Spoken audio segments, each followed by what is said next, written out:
Hey, we're live. We are live. Hell yeah. And by live, I mean we're not recording. So for those of you listening, you're not listening to this live. If you are, then you have some kind of special techniques that we don't know about yet. Exactly. Some real quality technology. My name is Quinten, and I'm here with my homeboy Kevin, and this is the Superhero Homies Podcast. And today, Super Homies, we're talking about the Mighty Thor. Good old Thor, the one and only from the Marvel Cinematic Universe, but also from the comics, as we'll talk about more in detail. If you haven't figured it out yet, this is the voice of Kevin. That was Kevin, and I'm Quinten. He is Quinten, I'm Kevin. Hooray! Episode 1, banter. Anywho, so a quick rundown of, a few things we want to talk about. Obviously, who Thor is, where he's coming from, where he's from. And also, we're talking about the comic stuff, too, So right. We really do want to dive into the facts, the hard knowledge of who wrote him, who created him, when we first saw the badass. And, we'll go from there. Just see what happens. Right. And I really feel like, first, really just to break the ice on Thor, one thing I think about with a lot of these comic book movies, or a lot of these popular characters now that we see, and these characters who are becoming more of household names like Thor, I think about why is that? Like, why is Thor in the lineup? Why was he chosen to be one of the first main guys that wanted as part of the Marvel Cinematic Universe? And as we go through this, well, not just the actor, but I meant like the character himself. Oh no, I was saying that is the reason, because of Chris Hemsworth. Oh. Damn. I know, right? I digress. Oh yeah. But Thor's a badass, man. He's a cool character, man. I can't wait to break him down and kind of analyze him as we go throughout this podcast here. Heck yeah, man. Well, for those of you that are just tuning in, here's the deal. Thor is literally a Marvel character, not DC, for those who Google search and have to decipher that. Now, one thing we also do want to talk about with Thor, hopefully everyone recognizes who we're talking about here. He is typically the long blonde dude, looks like he's wearing the Nordic armor. He's always flying around with this big hammer, which is called Mjolnir. Do not get confused by the spelling. That is how you pronounce it, is Mjolnir. Yep, Mjolnir, his mighty hammer. And, before we get too far, really one thing I want to start off talking about was really from the comic book aspect, really where he came from, in the sense of, who created him. That's really one of the first things that I wanted to touch on, because let's do it. When it comes to his creators, two of his main creators, we're going to be mentioning a lot. And so, for those of you who don't know about Jack Kirby or Stan Lee, you're going to be hearing those names a lot throughout these podcasts, because these guys are two of the main Marvel pioneers when it comes to comics. But when it comes to the actual script writer for the original Thor back in 1962, was it? I believe it was August 62. August 62, yeah, that's right. Yeah, Journey into Mystery 82, 83. 83. Yeah, when he made his first appearance. But he also had a different actual writer for that original comic book. Who was it? His name was Larry Lieber. That's actually. right. And I remember, I actually learned the backstory behind this. Stan Lee gave it to Larry, actually, to write because he didn't have the time. Which I think is really funny, considering how awesome Thor is now and how much attention and love Thor receives from the audience. It's like, I don't got time for this shit. Right. Give him to someone else. I'm Stan Lee. Perfect Stan Lee impersonation. Thank you. I've never met the man myself. Excelsior. But you gotta imagine, though, by this time, I'm pretty sure by this time you already had the Incredible Hulk. I think the Hulk came out earlier that same year, and I believe you also already had Fantastic Four as well. Yep. Spider-Man, I'm not sure. Spider-Man? I don't know. No, I think I don't know. That's definitely his baby, but I gotta actually look that up. I don't know, me too. Yeah, One interesting thing about Stan Lee that I joked around with my boy Q here before this recording. Important thing to remember about Stan Lee, any character that he creates is going to have an adjective in their name. For instance, Fantastic Four, Amazing Spider-Man, Incredible Hulk, and here, Mighty Thor.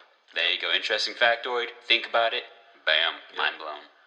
Now, that's certainly my strong assumption. I can't verify whether or not he actually has some that don't. He actually created Groot. He doesn't remember it, but he created Groot. Yeah. So I mean, unfortunately, there's not the monotonous Groot. There's Right. just it's just Groot. But back to Thor. So Right. yeah, he was created a pretty long time ago now. Yep. And And one thing I want to get into here, some interesting stuff I learned about that. Jack Kirby said in an interview, or no, I'm sorry, I'm about to misquote. Stan Lee said in an interview that he thinks at the time, they were really searching for some quality heroes, and they were asking themselves, well, what kind of hero can be better than a man? The only answer that they could think of at the time was a god. And so, because people were really getting into the Roman and Greek gods, it actually quotes on their page that they really wanted to go into the Nordic gods, the Norse badasses, and really say, oh, well, let's get into these guys. Thus, Thor was chosen to headline that. yeah. Yeah. It makes a lot of sense when you think of it from that perspective, especially at this time when we're really looking at kind of the golden age of comics.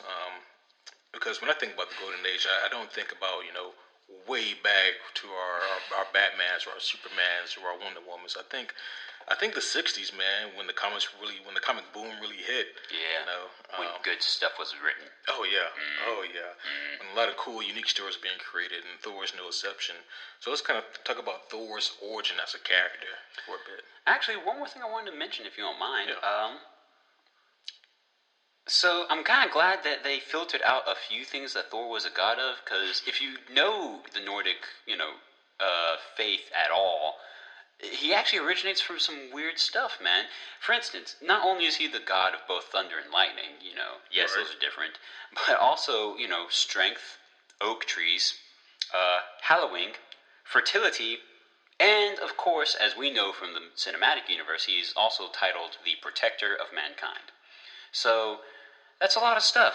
He's in charge of those oak trees, man. That's just all him right there. So if you live in an area and there's no oak trees, you need to make sure that you make penance with the Mighty Thor, because obviously homage. you're not doing something right because the Mighty Thor is not giving you your oak trees. Damn straight. So, yeah. one thing that people don't think about when they think about Thor is this little guy by the name of Donald Blake. Exactly, yeah. Yeah, want to tell us a little bit about Blake? Well, as far as I know from my notes, I actually don't have anything written down tonight about Donald Blake. However, what I do think I know, and please correct me, Donald Blake was the young man that Thor was basically punished by Odin to become whenever he said, okay, look, you need to be able to know mortality, okay? You're basically an overpompous piece of shit right now, and you need some humility in your life. And so you're going to be this human who basically, if I remember correctly, was... he had some kind of handicap, I want to say? Yeah, he was handicapped. Yeah. And so he really basically was a struggling human being who didn't have it going together. And maybe you can help me tell this next part, but he was basically attacked by some aliens, I want to say, in his origin of the Marvel comic series. That I believe he actually was. Yeah. I'll go back and look exactly see who it was. But yeah, he was attacked. By now aliens. Hey, Hey, that was some original writing back in the day. Some original writing, Yeah. and it's funny. Just a quick segue here, really quick here. Just talking about the fun '60s origins of how things began. Professor X. People think that he was paralyzed by Magneto. No, he was paralyzed by an alien named Lucifer who pushed a boulder onto his legs. So, That's awesome. Things like this really. Damn you, devil! You alien devil! In the middle of Egypt, where did you come from? But back on the topic of Thor, Yeah. don't worry, we'll talk about Professor X and the X-Men some Oh, other time. yes, that'll be some other episode. Oh, We yeah. won't tell you when. Yeah. But back to referencing Thor here in his origin, one other unique aspect was that he had this little walking stick, and that was actually Mjolnir that he found that he used as a walking stick. Yeah, I think I remember that. Like, he found it in a cave found that it he in a ducked cave, yeah. into, and then I can't remember the actual issue or what they said, but I'm pretty sure he like slammed it against a rock, and heaven knows why the hell he did that, because that's reasonable. But then he all of a sudden becomes Thor again with the memories that he was Donald Blake, He's like, whoa, what the shit? What? You know, with this big old hammer of power, and he defeats the aliens. And I think from there, he basically continues living this dual life, going back and forth, right? He does that for quite some time in the 616 universe, the mainstream Marvel universe. Yeah. He does that for quite some time. Now, one other thing that I really wanted to talk about here was the fact that Thor, he really was pompous in the beginning, back before he was cast down, so to speak, and then became this Donald Blake character. And that's really interesting because we have this character here who really had to be broken down first before it could be built up. With most of our other major superheroes is kind of the opposite, in the sense that they start off broken down and then they kind of work their way up to become someone super, you know. That's true. To become a hero. Thor was a little bit different. Well, that is also true, and I think it's kind of necessary at that point whenever you choose to begin a character as a god. You know, I mean, none of the others started off that way. I mean, Tony Stark just started off as a rich brat who, you know, had a great brain and lots of money. I mean, shoot. Captain America started out as the wimp of Brooklyn, you know, come on. So it's interesting to see, like you said, you know, the opposite spectrum. Right. I'm too high and mighty, and now I'm not. Yeah. You know? But I think that's great character development, and that's something that's really original for that day and age. And it's really relevant even today, I think. Something else that's really cool to think about is just a little segue here, another segue, is that the original Thor movie, of course, Chris Hemsworth. Yeah. That to me, I really enjoyed the movie first and foremost. I thought the movie overall was a really good movie. And one thing that I really liked about it a lot was the fact that even though Marvel Studios knows that a lot of their audience really doesn't know a lot about this character, they still put a lot of cool winks and nods in the movie for the fans.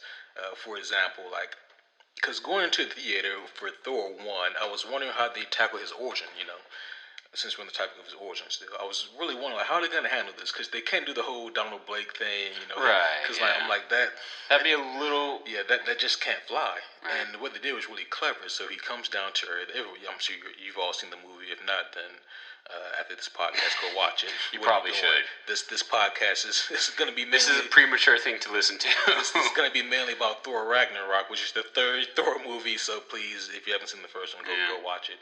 But anyways, so he's cast down, and of course he still thinks he's the Mighty Thor, but he doesn't have any mighty ability, so to speak.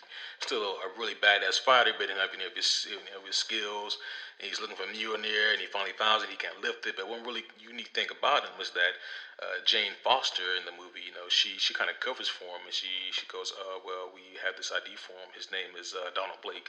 Something they just kind of made up for him. Right. And now to the casual moviegoer fan, they won't think anything of it. But of course, to the comic book lover who really likes the lore, then of course that's a really cool nod and wink to the character. Yeah. You really gotta love those Easter eggs. Oh, yeah. One other fact I did actually learn in my research of the character, did you know that there was a Thor movie before Marvel's Thor movie? Yeah, there was The Incredible Hulk Returns, and that's where Thor first made his cinematic, like, big silver screen appearance. He was played by Eric Allen Kramer in 1988. Yeah. I remember looking at that overly weird costume. Yeah. Now, this was straight to TV, wasn't it? Because it was the original Hulk they had, Lou Ferrigno, in the game. You know, I was not alive in 88. I couldn't tell you. I got no idea. I'm going to say sure. I was alive in 88, but I was not old enough to see that. But I saw it at a later age. Try to guess our ages from those clues. Wink, wink. Yeah. I'm 29. Yeah, I'm 27. But anyways, but yeah, I'm pretty sure it was a straight to TV type production. Yeah. And I remember watching. Actually, I watched a clip from it again like a couple weeks ago. How was it? Oh man, it was great. Full of 80s nostalgia. Oh yeah, it was. How are those lightning effects? Pretty good for the 80s actually. Okay, they weren't too bad. But you know what there was a lot of in the 80s, especially when you had big, strong guys. There was a lot of picking up and throwing, you know, whether it be the actual person or an item or whatever. There's a lot of pick up and throw. And there's still a lot of that today, but in the 80s, it was almost all done in slow motion. Yeah. Just to really emphasize the strength of these characters. I love it. Yes. But you're right. Chris Hemsworth definitely did a great job bringing the character back to life. And I also love the fact that Marvel does such a daggone good job of Easter egging the whole movie. You know, filling the movie with all these references that real fans are going to get. Right. The Donald Blake ID. Yeah. I mean, shoot, there are a few others, but it's been so long since I've seen the movie, so I'm blanking. I got nothing. Well, since we were slightly on the topic of talking about him, slow motion throwing things, that got me thinking about like Thor's overall kind of skill set. Now, what are some things that Thor can do? Well, I mean, he already has the power of flight, and he also has the strength of a god. So, I mean, that's pretty damn strong. Right. But he also, thanks to Mjolnir, the hammer, it gives him power over the weather, essentially summoning lightning and thunder at his whim, no matter where he's at, in, outdoors, up high, down low, he's got it. I mean, he also can use that sucker basically as the ultimate pinball weapon. Throws it, bam, bam, bam, back in hand perfectly. Nothing lost. I need a hammer like that. I know, right? The problem is, if I had a hammer like Mjolnir, I wouldn't be worthy to lift it. So there's that issue. That's true. The Mjolnir hammer does have a very notorious power set where you have to be worthy. Now, one thing that has caused a little, not really controversy, but definitely cause for conversation about Thor's power set is that of flight. Okay, because his original power of flight in the comics was actually designated to Mjolnir. You would always see him twirl it up and throw it, causing him to propel himself, and then he would use the weather to create currents to kind of keep himself in flight. Now, obviously, as the story progresses, though, like how do you do things like levitate into place? How would he do other? And so it kind of became you could chalk that up to wind, maybe? He's just like circulating that wind to shit, just... Yep, I don't know what Storm would think of that. But, it just became way easier to say, hey, he can fly, okay? Yeah, I mean, eventually, Him twirling his hammer and kind of leading it in the air. And you can't see me, but I'm doing the motion with my hand right now. Yeah, he is, ladies and gentlemen, he really is. And if I had Mjolnir in my hand right now, I'd be through this studio/apartment, not a studio apartment, and I would be in the air right now. He really would. He'd just be a big old flying massive man. Just like, oh, what is that? He broke the apartment ceiling. I'm not paying for that. I guess not. Go buy renter's insurance. That is a good point. I mean, come to think of it, he never flew without the hammer in the movies, did he? I don't think he did. That's a good question. I can't confirm or deny that. Because, I mean... No, I really don't think he did. Like, he never decided, let me fly up there without doing the cool spinning hammer action, Right. We definitely see that in the first Thor movie when he flew up to the skyscraper. What was that building? The Empire State? Yeah, it was the Empire State Building. He flew up... In Thor 1? In Thor... No, in the Avengers, I mean. Okay. Not Thor 1, I'm sorry. I'm transferring mentally without talking about it. But, Avengers... Big old fight in New York City, all the stuff's flying around, the giant space worms are coming through and eating through stuff like worms in an apple. And then all of a sudden you get Thor flying, doing this spinning hammer, he goes up to the top of the building. I just did the action myself, people. And, then he does this awesome thunder kick-assery and just, like, lightnings everything. Yeah, it was super cool. Oh, yeah. Now, I think it's important to say that, of course, Thor, like you said, also does have super strength. And now when it comes to comic books and, like, their power set, that one is pretty common, is the super strength. But what's interesting is when we try to look at, like, where does the super strength rank at amongst super strength. Now, some notable battles for Thor, he's gone toe-to-toe with the Sentry, who is a powerhouse in his own right. Like, I don't want to do like power rankings, but I would loosely put Sentry definitely in the top 10 powerhouses in the Marvel Universe. Actually, speaking of rankings, I have some more interesting facts about that. For instance, apparently in 2000, what number is that friggin' A? Okay, in 2011, IGN put Thor as number 14 in a list of top 100 in the comic book heroes of all time, like which ones were the best, and apparently Thor got 14. So kind of was cool. that for the best or like just I mean, because best is a really vague word. Because I think I remember seeing that Yeah. article. I think it was like when they said best, they didn't mean like most powerful or strongest. They meant it in the sense of like overall character. Right. Like overall. That was the impression I got too. Yeah. Yeah, But then they also did another list in 2012 where he was a top Avenger, and apparently he was like the number one top Avenger, which okay, out of whatever. all the Avengers, I mean, yeah, because a lot of times, here's the thing, because I also want to talk about Thor in like the comic book aspect as well, not just from the movies. Right. But like I said, he's gone toe to toe with a lot of really strong people. Of course, the Hulk being another one that he's gone toe to toe with, who was a powerhouse in his own right. By the way, we're probably gonna do a podcast on him here pretty soon, also. Yep. FYI, he's gone toe to toe with a lot of people that really, you know, are really some of the top tier Heroes. powerhouses. Yeah. I mean, even Tony Stark, he had a suit designed specifically to fight Thor. I believe he called that one the Godbuster. I could be wrong. Really? I think it was the Godbuster. Yeah. That's not a very original name considering the Hulkbuster is a suit. Yeah, I actually think Hulkbuster, Godbuster. now you listeners may have to correct me on this, but he's going to have to build a new suit called the Thanos Buster. I think the Godbuster though came before the Hulkbuster. Oh, really? Oh, okay. So. Yeah, I mean, shoot, that's okay. Yeah. Well, never mind. The Hulkbuster is an original name. Damn it, Tony! Come on, be creative. But I could be wrong. I have to go back and look that up. For real though, he's gonna need like a Thanos Buster. Yeah. I don't think that's gonna work. I don't think it would work. I think he needs better technology for that. It's certainly never worked in the comics. Nope.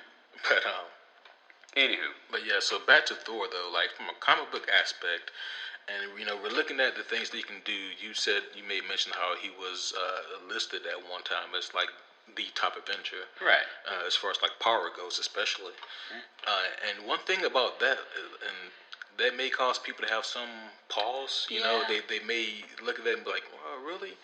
Well, here's the thing about a lot of these team up comic books. So, like, whether you read or have read like the New Avengers run, or even the Ultimates, one thing you have to realize is that whenever you get like a group of superheroes in a comic book, or even a movie, because it's in both where they have this, and you put them together, all of a sudden.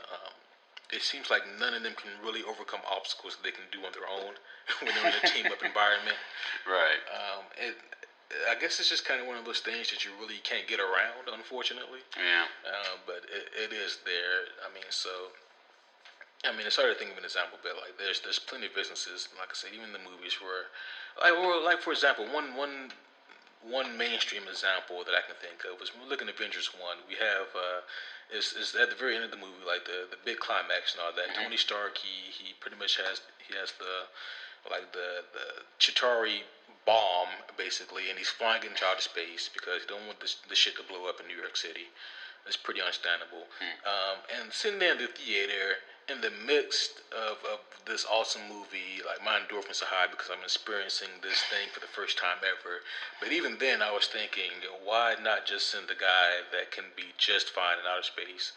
Right.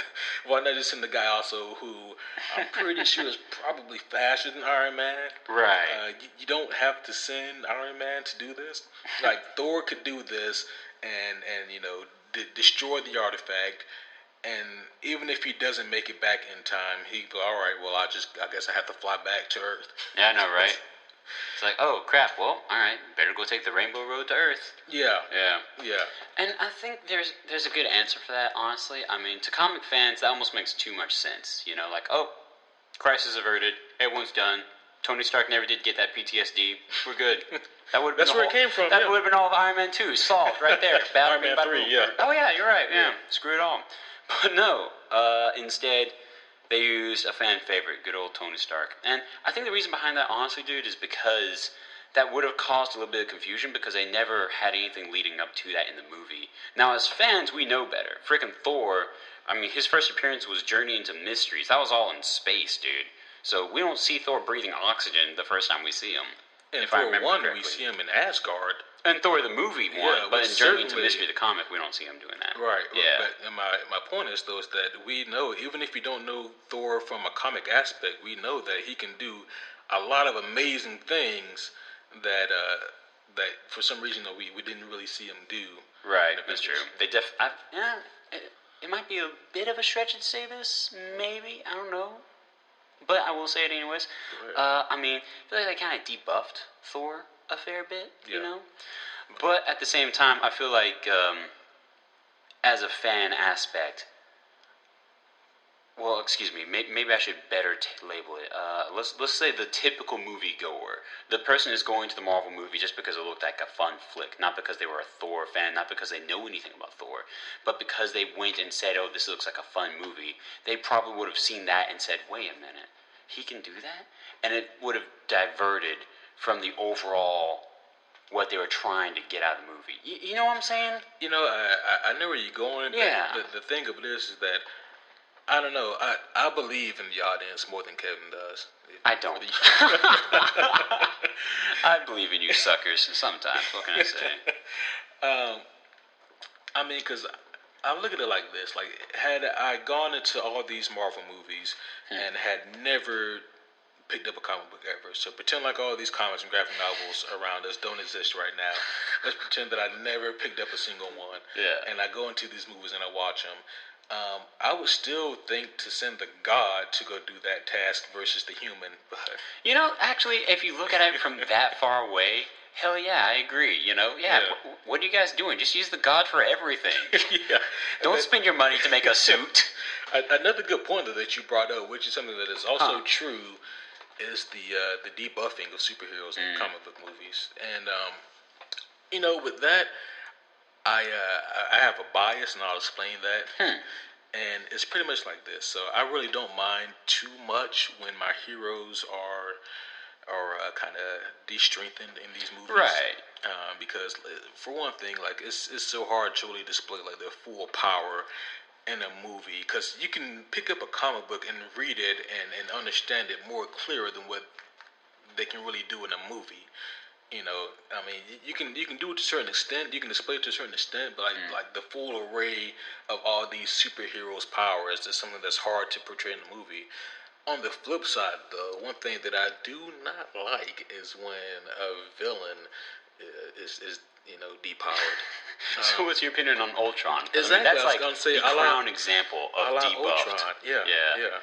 And I don't want to get too much in Ultron because that's a whole nother rant that you people don't want to hear tonight. Exactly. That's like a whole nother episode, even though the movie already passed. Yeah. But hot damn, dude, Ultron's super cheated. Anywho, I'm not gonna let you get in that rant. Please, thank you. Do not let me get into that rant.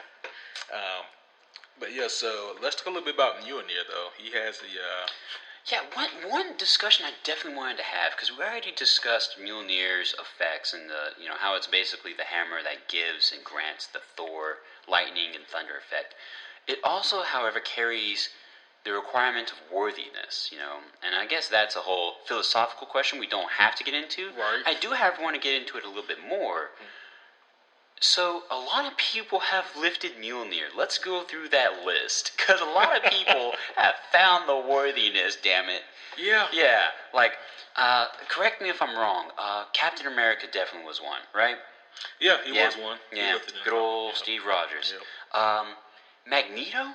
Did he lift it using his powers? I'm pretty fairly certain he did. Magneto lifted it using his powers. Which is kind of cheating. That's a cause for controversy because his powers were worthy.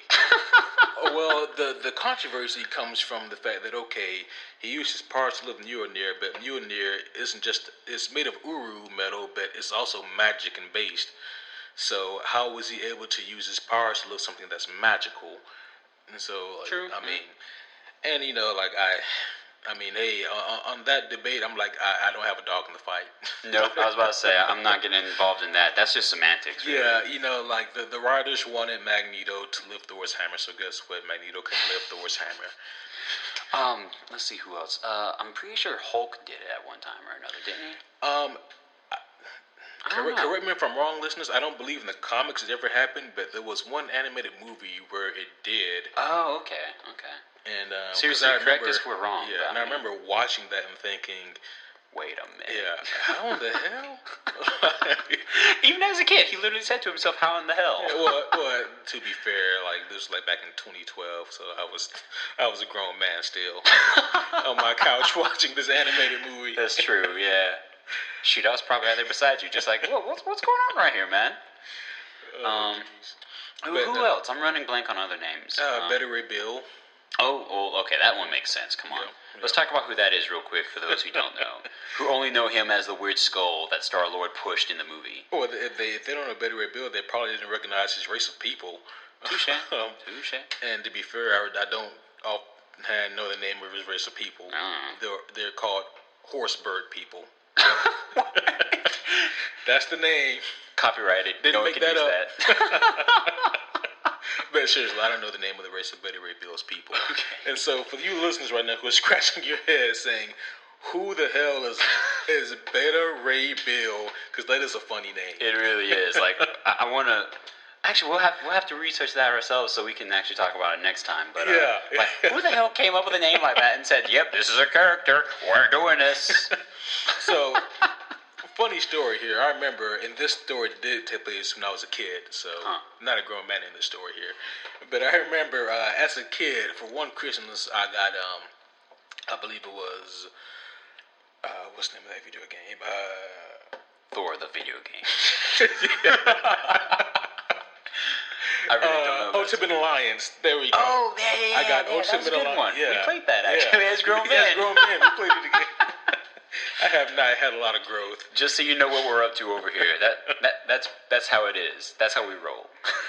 But I remember playing Ultimate Alliance 1, and I remember that game was such an awesome game. It still is.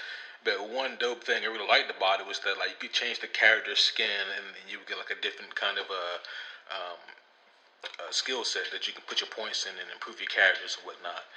And I really like using Thor because he was kind of like a jack of all trades. He could fly, he had ranged attack, he had good strength. It's like, well, he's one of the best characters in the game. Right. And I remember one time I unlocked all of his other outfits. And one of the outfits was Betty Ray Bill. I was like, what the hell is this? Why does his face look like a horse man? Like BoJack Horseman getting powers. Could you imagine if BoJack Horseman had Thor's power? Mjolnir would never get lifted for one and he'd be drunk all the time. He'd be drunk all the time. Asgard would be destroyed 8 times over. Yep. I apologize for listeners who have no idea who BoJack is. I know, right? Go watch the show. BoJack would be like Betty Ray Bill's failed cousin. But yeah, so I mean, I didn't do any research on this for Betty Ray Bill for this. I probably should have. But just going off the top of my head here, Betty Ray Bill, he was coming from like a race that was being destroyed by insert supervillain, because I don't remember what supervillain it was. And Thor was doing battle as well, and I believe Thor got separated from Mjolnir. Betty Ray Bill sees his mighty hammer. He goes over and he's able to pick it up because he is worthy. And so he basically becomes the new Thor at that point. In a sense, but his name is still, yeah. I mean, he still goes by Betty Ray Bill. This man don't own his name. He's like, no, I'm Betty Ray Bill. But he uses that to vanquish the evil and save his people. What's interesting, though, is that Thor's like, good job, I want my hammer back. And Betty Ray Bill was like, man, hell no, this is mine now. I just use it to save my people. Like, this is a tool that's used for good. And obviously, you weren't using it good enough because I got it now. And so there's that whole big thing. And Thor actually had to go use another weapon. But eventually, Betty Ray Bill, he was able to go to the same dwarf that made Thor's hammer and get something else crafted for him. But long story short, Betty Ray Bill, he's a good guy, has powers similar to Thor. And as a matter of fact, if you watch this same movie, that same animated movie where Hulk picked up Thor's hammer, Betty Ray Bill's in that, as a matter of fact. I was just reminded of that. But, actually, I went ahead and pulled it up here real quick. Cool. Just for you fans to know, for the future reference, we will have a computer here for quick research, quick comment reading, what have you, etc., etc. Here, I went ahead and looked up the name of his other weapon, and actually, go figure, he apparently used this well before he used Mjolnir. Oh yeah, he used that one way before Mjolnir. Yeah. That's Jarnborn. Jarnborn or Jarnborn? I've always only read the name, so I called it different things every time. But yeah, he used that one way before he used Mjolnir. Yeah. And he also used it once he became unworthy, and I think that's what he's going to be using in the new Ragnarok movie. Right, that's actually what I was going to ask. I was really hoping that we do actually hear, not only not only do we see the axe, I really wanted to see it, but I also wanted to hear a shout out of what the axe's name is, because it's a pretty badass looking weapon, you know. Oh yeah, most definitely. At one point, I think he's even able to enchant that thing with his blood. Yeah, you're right, dude. Good timing, because I just read that. Oh yeah, nice. Actually, apparently he enchanted it with his blood, giving it the power to pierce celestial armor. Actually, is the deal. So it's the ultimate pierce, right there. Just cuts and slice and dice. Yeah, you gotta make do when you don't have Mjolnir. I know, right? But yeah, that's that's another cool weapon used by Thor. Not quite as handy dandy as Mjolnir, but you know, it's a steady backup. Ultimate piercing versus frickin' lightning and thunder. Right. Yeah, and possibly flight. Yeah. But you know, I was just on a slight topic of Ragnarok. Let's kind of get into that for a second. Heck yeah. I mean, I feel like that's probably one of the reasons why people would, you know, bother to listen to this particular podcast right now. Right. Like, oh, Thor, well, there's a Thor movie coming out. For those of you that chose to do that exact thing, chose to listen to this podcast for Ragnarok, we hope you enjoyed the other news you learned about good old Thor beforehand. That's if you learned anything. If you didn't learn a damn thing, but then I hope that you enjoyed us talking about all the cool things about Thor. Exactly. But yeah, so Thor Ragnarok's coming out November 2nd. And just FYI, we hope to have a spoiler-free and a spoiler-filled review on that by November 3rd. So we'll have that up for you guys shortly after the release of the movie. You heard him. Yep. Now, some things about Ragnarok I wanted to talk about was, well, for one thing, let's talk about the main villain that we see. Good old Hela. Good old Hela. Yeah, what's the deal with Hela? Is she from Hell? Well, she reigns over Hell, Hel. Right. In the Thor comics. Damn. And one interesting thing about Hela that, if I remember correctly reading this in the comic, and I don't know if it's ever been confirmed, but like somehow Loki is like her alleged father. So like, yeah. What? Yeah. Good old Tom Riddleston giving him some. Yeah. So now, I don't know how they're gonna. I don't know if they're gonna work that in the movie. If they do, then I'd be like, well, damn.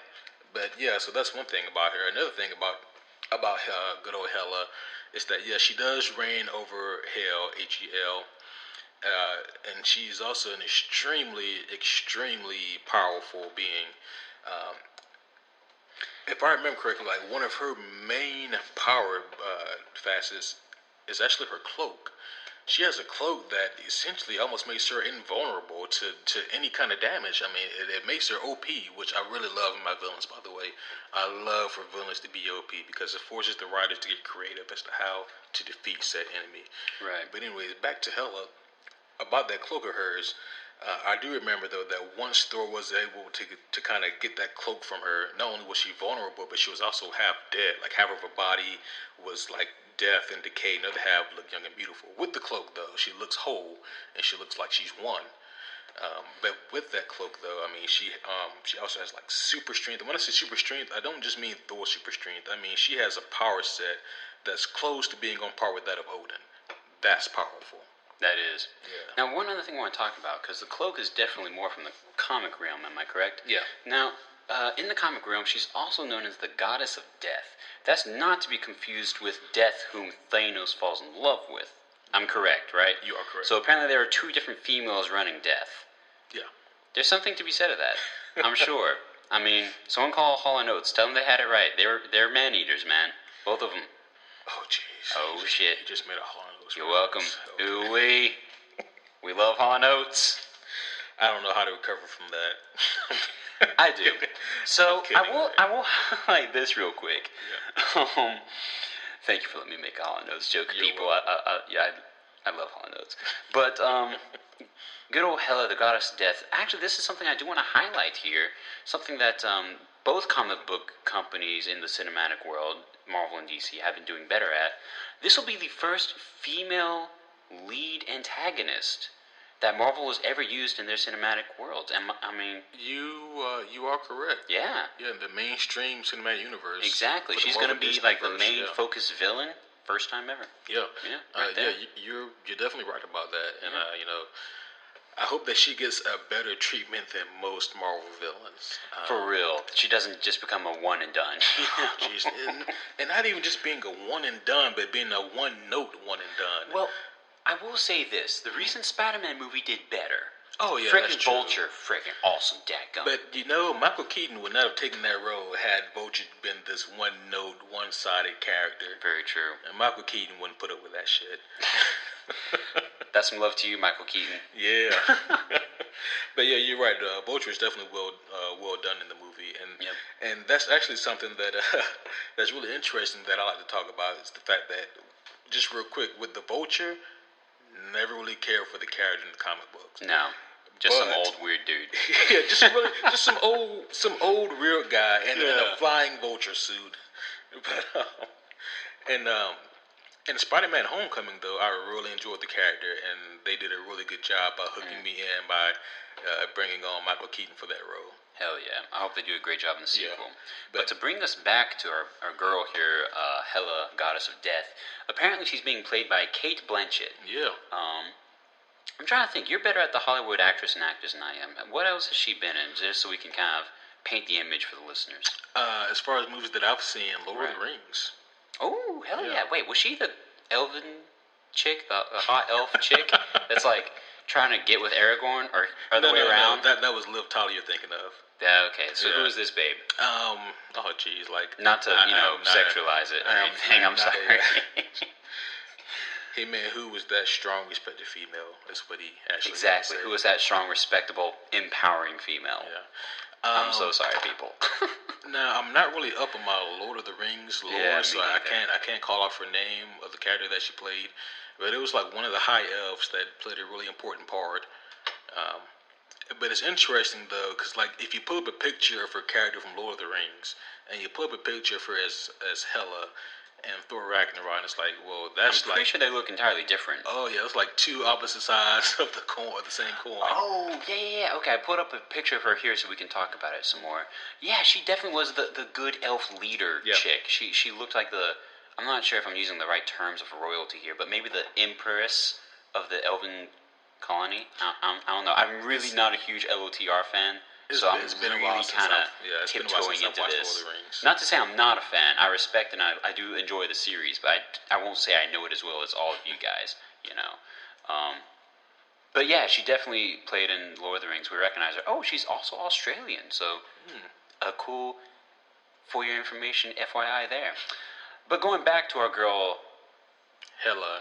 Yeah, totally different chick. Probably like the yin. Oh wait, what? Help me out here. Yin or yang? Which one's dark? Which one's light? No, yin is light. Yes. Yes. So Hela is definitely the yang to Lord of the Rings yin right now. She's all dark and gruesome looking in the trailers. She's got this messy, sexy hair going for herself. What really throws me off is like, man, and what really surprised me was like they got like the whole helmet thing right. Yeah, in the movie. I saw that. Because that thing is so out of whack in the comic books. Like, whoa, that's really accurate. Like, if you don't know what we're talking about, like, please take a moment to get on your computer and pull up a picture of Hela, whether it be from the movie or from the comic book. And man, that helmet she wears is just insane. It looks like they cut off a moose's skull and put it on. Like a stag that has immortality, and those things just keep growing. Yeah. It's like how many points is that helmet? 6 points with a couple of like thorns growing off of it. It's pretty intense. But just back to Hela though, like she really is an extremely powerful villain, and one that I'm glad to see finally being brought to light in the Marvel Cinematic Universe. And Cate Blanchett definitely has the acting chops to really bring life to this performance. Yeah. And let's hope that that they really do a good job of portraying this character in the movie, because I really want this to be a strong performance here. I really need this to be another strong Marvel movie. He needs it. Yep. We need it. Because there was a while there where a lot of the Marvel movies, it's not that any of them were bad, but they were all kind of becoming the same thing, and that just really, it really hindered my enjoyment of the movie. Or without saying any movie titles out there, because I definitely don't want to offend.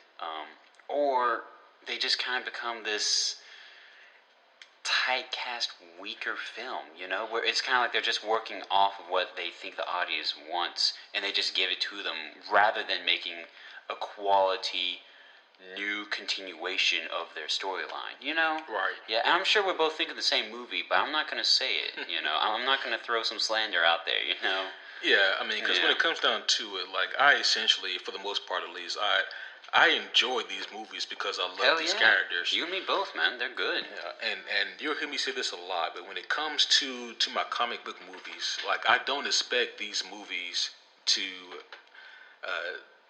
portray these stories panel for panel from the comic books. No, I don't that'd expect be that boring. at all. Yeah. What I do expect, however, is for them to nail the aspects of the characters. So get the characters down right, and then you can create any story around those characters you want to, and I'll watch it and I'll love it. Right. That's don't make Groot a baby. What? Don't make Groot a daggum baby. Yeah, don't make Groot a baby. I mean, that was, oh my gosh. I mean, I can't really talk shit about it because they made so much money from Baby Groot. They really, and they're still making money off of that. Just know that baby tree. Just know that I hated it. Me too. But one more thing I did want to talk about when it comes to Thor Ragnarok was, first of all, of course, Ragnarok itself and the Marvel Universe is like the equivalent of like the apocalypse. Right. Actually, in the Norse religion, if you look that up or choose to do so just to understand the character better, Ragnarok, in their belief, is actually the term for the apocalypse. It's the end of the world when everything's set to shit. You know. Yep. Yeah. And so it sounds like in the movie here, that Hel is going to try to bring forth Apocalypse, and or Ragnarok, not Inside Benor from the X-Men universe, but she's going to try to bring forth Ragnarok to Asgard. And if she does, then now's the time to do it, because, like I said earlier, she has power that's like up there on par with Odin, and I don't believe Odin's in the picture anymore. Last time we saw, Loki was sitting on the throne, and not Odin. Sorry, Anthony Hopkins. Oh man, sorry, Anthony Hopkins. He may actually be in the movie though. I'm not for certain. That'd be cool if he was. I know we're actually seeing. Oh, damn it! What's his name? John. Jurassic Park people. Snow. No. He knows something. Damn it! He knows things. He doesn't know nothing. But John freaking him. No, damn it. Give me a second. I'm looking this up. This is gonna bug me. Actually, you know what? I already have it pulled up. Let me go to this. Okay, I'm looking it up. I'm getting pissed off. There it is, Jeff Goldblum. I was saying John. That's like, Jeff who is freaking John? Goldblum. Okay. Yeah, yes. Jeff Goldblum. Yeah, who's also a very fun actor. Oh yeah, most definitely. Yeah. Yeah, he's playing the Collector's brother, actually. I'm not going to look at the rest of the cast list because I don't want to eat any spoilers. And I know as soon as I see like a famous name, they're going to be in there, you know? One more character aspect that I wanted to talk about as far as Ragnarok goes is, and I always have a hard time saying his name, even though it's so simple. Oh dear. Surtur. Surtur. Surtur. Yes. Surtur. I am Surtur. I like saying it. Now, what's really cool about him... Who is that?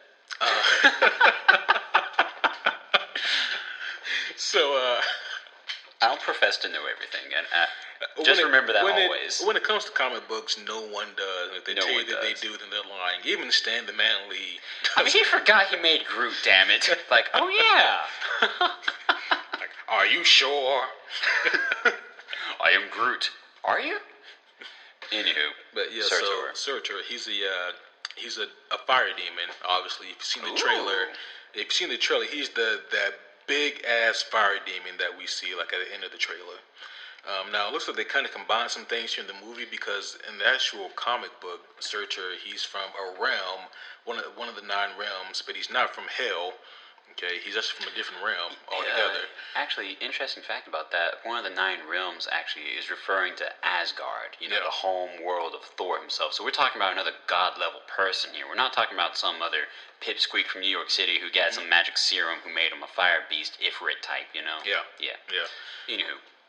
Surtur, he has things like interdimensional travel, like his strength is also through the roof. I feel confident saying that like his strength is like way above that of even an Odin or a Hela.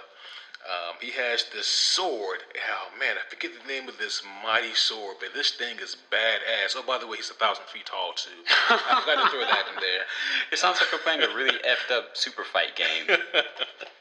The card game, for those who don't know. So Surtur, he's a giant, and now when you look at him, you can't judge a book by its cover because you look at him and think, okay, surely his weakness is that he's really stupid. No, this demon thing is extremely intelligent. Like he is wise beyond his years. So he has a lot of knowledge on his hand. Of course, he has strong fire spells that he can cast, like super hot fire. And of course, an immunity to fire as well. Like, why would you even try? So essentially, and we haven't seen the movie, obviously. We haven't been given those rights yet. But essentially, this being sounds like he's going to be the giant-ass matchstick that lit the world on Ragnarok fire. And I'm assuming that correctly. I don't know. I'm just trying to fill in the gaps here. It sounds like that's whom Hela is trying to call forth. That would make sense. Yeah. I kind of wish they didn't put him in the trailer because he really is a he's a big deal in the sense that yes, he does deserve to be put in the trailer, but Hela has been presented as our main antagonist, so I probably would have liked him to be out of the trailer. And I mean, he's gonna be a really big threat. So hopefully, he's not just in the movie and then done out of the movie. Right. I mean, they have to deal with him. He's someone that they really have to deal with. Right. There's no off switch to turn the fire off. People. Right. This isn't just to turn the gas off your stove. Right. And it's like as far as beating him goes, I really don't think that you can beat Surtur. Like you really have to either have really cold magic, essentially. So they can get like Laufey, the ice giant, maybe, to help him out. I don't know why he would help. Maybe he would. Yeah. Or have like some other really strong spell or incantation. Doctor Strange is in the movie. What the hell? And your TV turned on. My TV did just turn itself on completely. Would you like to grab the remote and put that on the pause? Yeah. Where the hell's that thing? Give me a minute. Yeah. Yeah. So, as you can hear, the WWE song in the background, I think Shane McMahon's about to get ready to take on Kevin Owens. But, anyways, here, just back to, No, what the shit? I paused you. Back to Thor. You might want to just leave the app.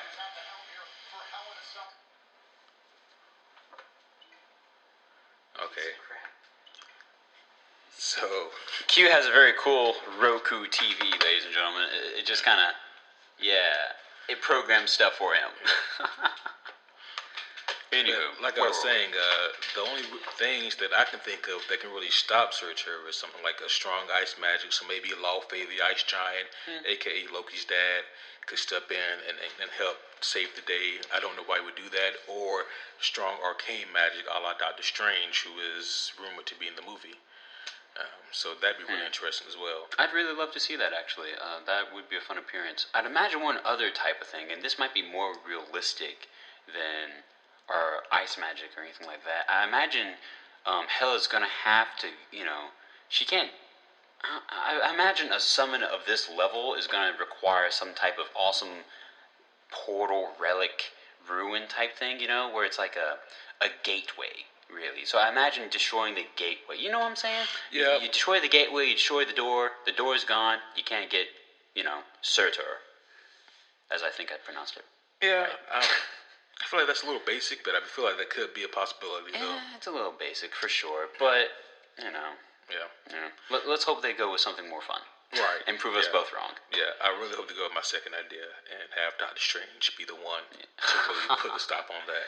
It would be awesome to see Doctor Strange, because we know he is very familiar with overpowering beings. If you remember at the end of the Doctor Strange movie, he dealt with what was the name of that being he dealt with? He just basically tricked it into an eternal loop. Well, I was actually referring to Thor in the post-credit sequence when Thor shows up and the two are sitting across from each other. Yeah, that's right. Yeah, and that's the first time we see Thor on screen since he wasn't in Civil War for quite some time. Yeah. Thor was very hurt by that. He's been living with a guy named Daryl. Yeah, that was a fun video. Yeah. Daryl, these are more valuable than your dollars. this is Asgardian gold. Which, I'd take some Asgardian gold. Pawn that off real quick. Yeah. Pay my rent. Anywho. Yep, was there anything else that you want to talk about when it comes to actual Ragnarok, the movie? I mean, besides the facts, it does come out November 3rd everywhere across America. I honestly can't wait for it. One other thing I do want to... Actually, two things I want to mention. One's a question, the other is another fact. We'll save that for later. Let's get to the question. Do you think we'll see our Jane Foster this movie? Because Jane Foster in the comics was not only a force to be dealt with for Donald Blake, but she even becomes female Thor. Thor, new age. So do you think we'll see any relic of her this time? I mean, it's possible. I feel like at this point, though, they've kind of reached a point where they can have Jane Foster in the movie, but she really wouldn't serve that much of a purpose, I don't think. Okay. I mean, maybe as an end-game Easter egg, potentially. Yeah. That might be me rushing things. Who knows? But yeah. I don't know. Just a curiosity. Yeah. Yeah. I mean, like I said, she could be in the movie. I don't have a problem with Natalie Portman. No, not Natalie Portman. Yeah, I was about to say, did Natalie Portman actually play Jane Foster? It was. Yeah, I don't know. Wait, am I tricking myself here? Is it Natalie Portman? I feel like it was a different actress. No, Natalie Portman definitely was the chick who played in Thor 1. Yeah, then it's Natalie Portman. I think it threw me off because... Yeah, played by Natalie Portman. Yeah. Bada bing, bada boom. I think it threw me off because I've been seeing so many trailers of her playing Jackie Kennedy. Oh, and yeah, I'm like, man, there's no way that's Jane Foster. But it is. She very well could be in the movie, but once again, no disrespect to her, but I really don't need to see her in this movie. I was about to say, I think we could still stand to have some Chris Hemsworth Thor time. I don't want to rush it and all of a sudden have a female Thor halfway through, Oh, as far as female Thor goes, I mean, that that's really what I'm wondering. Yeah, no, I don't think that's going to be a thing. Okay, not even in the cinematic universe? Not for a long time. I think that there'd be some valuable ground there eventually, years down the road maybe, but... like I said, not in a long time. Right, that's what I was hoping. I don't want it to happen too soon, because then it's like, oh, well, damn. Yeah. I mean, bye, Chris. Hope it was fun. Now, I guess there are just too many Chris's. Now, when it comes to Captain America, our boy Chris Evans, that's a way more likely thing to happen. Yeah. But, yeah, so Thor Ragnarok comes out really soon, people. Like I said, November 3rd. Yeah, depending where you are, November 2nd, Thursday night, or 3rd, which is the Friday. I was about to say, we're lucky. We get it Thursday night. That we do. Yeah. And we also, like I said before, the movie comes out, we also want to cover our big green friend, the Incredible Hulk. Yeah. So we should be having that out for you sometime soon also. And then we will also have our spoiler-free / spoiler-filled review of Thor Ragnarok. Indeed. That's going to be hella fun. Now, one thing that we really want to do here on Superhero Homies podcast, that we really want to make a tradition, is that once we get done covering a character and really discussing them, we have a book. It's a sacred book. It is a mighty, mighty sacred book that we like to refer to, and we like to gain more knowledge from. Give us the name of the book. Of course, my dear friend. The book, ladies and gentlemen, is called The League of Regrettable Superheroes. Now, for those who are familiar with Loot Crate, apparently this is the Loot Crate edition, but it's a book that was put together by John Morris. It is genius, folks, okay? I cannot tell you enough. Apparently there's been a lot of hiccup, what were we thinking type superheroes made in the past by all sorts of comic companies, and we want to read one of these random people every time we close out an episode, essentially, because they're hilarious. We laugh about it every time we pick up the book, and we're just going to turn to a random page and introduce you to one. For tonight, we have, Spider Queen. Are we familiar with that one? Spider Queen. We are not. That's a new one on me. Okay, let's just skim it here, because it's a long series of things. Like, they write out a couple of paragraphs for each hero, but essentially she was created by a Else Lisao, who was believed to be Luis and Arturo Casanova, whomever they are, debuted in The Eagle #2 of Fox Features of September 1941. So if you don't recognize that, don't feel bad. It's in the 40s, people. And ironic twist, she still gets squicked out by spiders. What the? Okay. Yeah, so let's have some like, what's she actually do? What's her deal? Okay, she's a masked red and blue figure. She uses. Oh wait, no. Give me a second. Let me skim here a little bit more.